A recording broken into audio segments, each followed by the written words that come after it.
Bonjour à toutes et à tous, bienvenue dans les énergies de la première pleine lune de l'année 2023 que je vous souhaite douce et légère. Pleine lune des rêves de l'âme qui se forme le 7 janvier à 23h08 temps universel dans le signe du Cancer face au soleil en Capricorne. Et c'est parti pour le premier épisode de notre Odyssée lunaire pour l'année 2023. Donc vous possédez peut-être le Moon Journal, talam, ou pas, peu importe. En tout cas, vous savez que j'ai décidé de nommer cette lunaison lune des rêves de l'âme. Pourquoi ? Eh bien parce que c'est dans la matrice fécondante du Cancer que nos rêves se déploient. Et que la première pleine lune de l'année est celle qui nous permet de féconder nos rêves et de nous projeter vers notre avenir. L'énergie du Cancer, c'est une énergie nourricière, fécondante. C'est un archétype qui focalise des vibrations de naissance à soi. Et il y a pour cette lunaison une invitation à mettre au monde quelque chose de lumineux en nous et de révéler, de vivre une épiphanie de notre nature profonde. Le Cancer, c'est un signe qui va aussi nous enseigner qu'il est parfois nécessaire de revenir en arrière pour mieux avancer, pour libérer ce qui nous encombre, abandonner ce qui doit être abandonné sans se sentir abandonné, sortir du regret pour ouvrir notre esprit à la créativité de l'instant, pour vivre notre vie de façon neuve, pour accoucher de nouveaux rêves, de nouveaux projets. Rêver, c'est tout un programme. En fait, rêver, ça fait appel à l'imaginaire, parce que c'est par l'imaginaire que nos rêves se construisent. Et donc rêver, ça favorise le développement de notre imaginaire. Cependant, là où nous allons devoir faire attention, c'est prendre soin de rêver à tout ce que nous aimerions accomplir, plutôt que de rêver à tout ce que nous n'avons pas. Car le but de cette pleine lune, c'est d'inscrire nos rêves sur du possible, ce qui sous-entend la possibilité d'être déçu. Et surtout pas de construire nos rêves sur du manque, sur de l'absence. Parce que sinon, on va sublimer. Construire nos projections sur du virtuel. Et cette virtualité va endormir notre quotidien. Et on va passer notre année 2023 à rêver notre vie plutôt que de matérialiser nos rêves. Donc rêver, projeter, c'est ce qu'on aimerait avoir dans notre vie, en prenant bien soin donc de ne pas sublimer les choses. Et donc forcément, ça va très vite nous ramener sur Terre. Parce que très vite, la vie va nous dire, bon, bah alors, tu as demandé à vivre ce que tu projettes. Super, tu sais quoi, on va commencer par te faire l'expérience de ce que tu crois.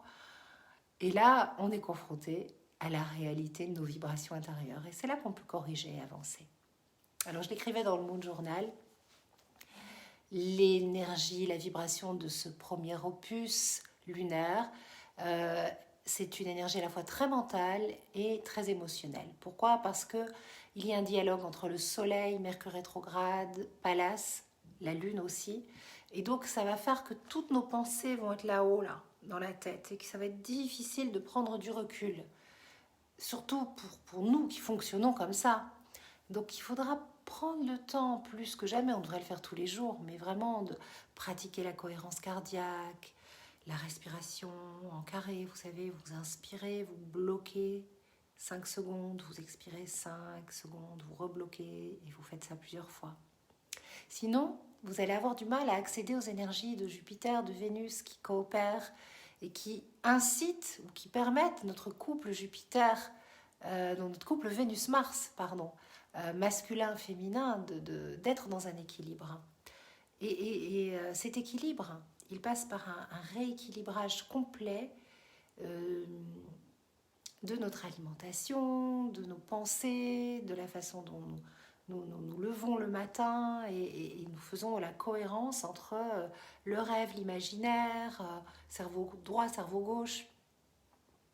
Il y a vraiment quelque chose à ajuster.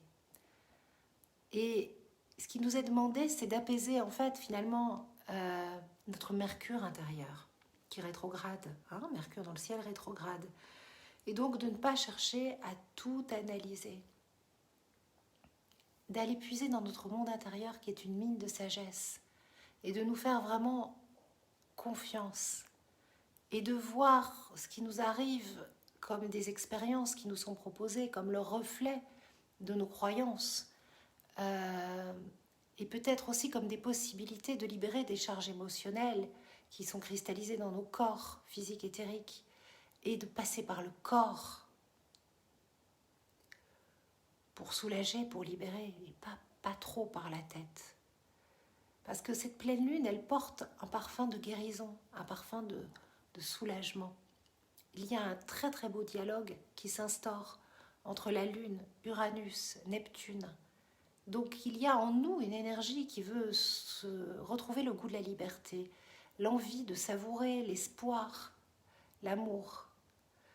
Et si, comme l'énergie du cancer est nostalgique, si pour cette pleine lune nous sommes dans la mélancolie, dans le chagrin, si on sent qu'il y a une forme de stagnation, eh bien, essayons de confier nos rêves, nos doutes, nos peurs à la lune de l'âme, comme un enfant qui se confie à quelque chose de plus grand. Car il y a vraiment quelque chose d'enveloppant, de maternant. Et puis surtout, on nous demande d'accepter notre histoire, notre passé, notre vécu, comme étant le meilleur pour nous. Sortir de l'attente et poser un regard neuf sur ce passé et créer quelque chose de nouveau. Parce que tout ce que l'on vibre émet des fréquences, c'est un champ gravitationnel puissant. Et l'image finalement de cette lune qui reflète la lumière solaire nous prouve à quel point on absorbe tout, et particulièrement au moment des lunaisons.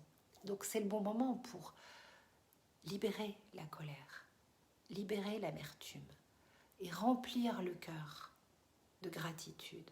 Et puis peut-être trouver refuge dans des lieux où on se sent bien, où les énergies poétiques de confort, de sécurité du cancer vont nous envelopper. Et puis se dire que cette première lune, c'est un temps de célébration unique, sacré, comme chaque pleine lune. C'est un rendez-vous important sur le plan cosmique qui célèbre la puissance des énergies féminines, donc du féminin de l'être, de la créativité, que la lune est à son apogée, son rayonnement, et que nous pouvons en fait nous confier à sa magie. Et je vous invite à tout simplement fermer les yeux et peut-être à vous dire si ça vous parle. Voilà. Le soir de la pleine lune, ou là maintenant, je vis la joie, je vis la paix, je vis la liberté. Essayez. Faites des respirations, voilà. Mais essayez de ressentir que cette nouvelle énergie qui s'installe et qui va amener quelque chose de positif pour toute l'année 2023, parce que ce que vous vivez maintenant et tout ce que vous allez projeter en termes de vibration, c'est ce qui va vous accompagner tout au long de l'année 2023. Donc c'est une pleine lune importante. Et voilà, petite vidéo plus courte que d'habitude.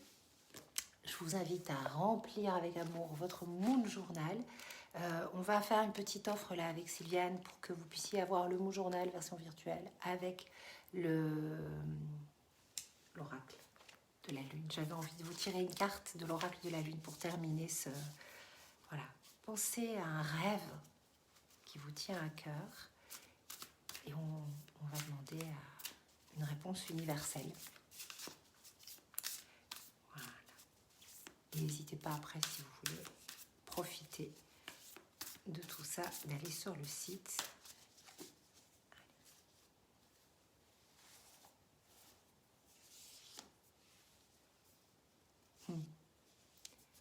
Méditer, j'ai 2 cartes qui sont sorties. Alors la première, c'est méditer apporte des réponses. Donc ça va vraiment très bien avec l'énergie de Mercure rétrograde. Suis ton intuition, la part d'eau qui est en toi s'écoule pour nourrir ton besoin de silence mental. Ferme les yeux, ressens la source. La réponse est là. Donc là, on nous dit vraiment que ben, c'est dans l'énergie qu'on va mettre, nous, que les choses vont s'accomplir. Et que si à un moment, on ne ferme pas les écoutilles, on ne fait pas le silence mental pour s'éloigner du bruit, pour s'éloigner des mouvements de troupe, pour se retrouver soi, on ne peut pas être créateur. Et puis, lune occulte, magie blanche. Donc, vous voyez, c'est vraiment une lune magique, une lune mystique, une lune à laquelle on peut vraiment faire des... Enfin, chaque pleine lune, on peut faire des vœux, mais comme un enfant qui croit. Allez-y, essayez, et vous verrez. Donc, la lune occulte te rappelle... Donc, reste mystique, la lune occulte te rappelle que tu es un être spirituel, guidé et protégé. Elle fait écho à un besoin de rituel et d'introspection. Voilà les messages pour cette pleine lune. Je vous embrasse bien fort. Je suis en phase de gestation, d'hibernation. Donc je vais me faire assez discrète sur les réseaux et je ferai des petites capsules vidéo. Voilà, mais je vais renaître au printemps. J'ai décidé de prendre du temps pour moi, pour me régénérer, pour lire et pour voilà, préparer la nouvelle année zodiacale et être peut-être plus présente ou différemment. Enfin, en tout cas, j'ai vraiment besoin de ce retour à moi. Je vous embrasse fort. Ciao.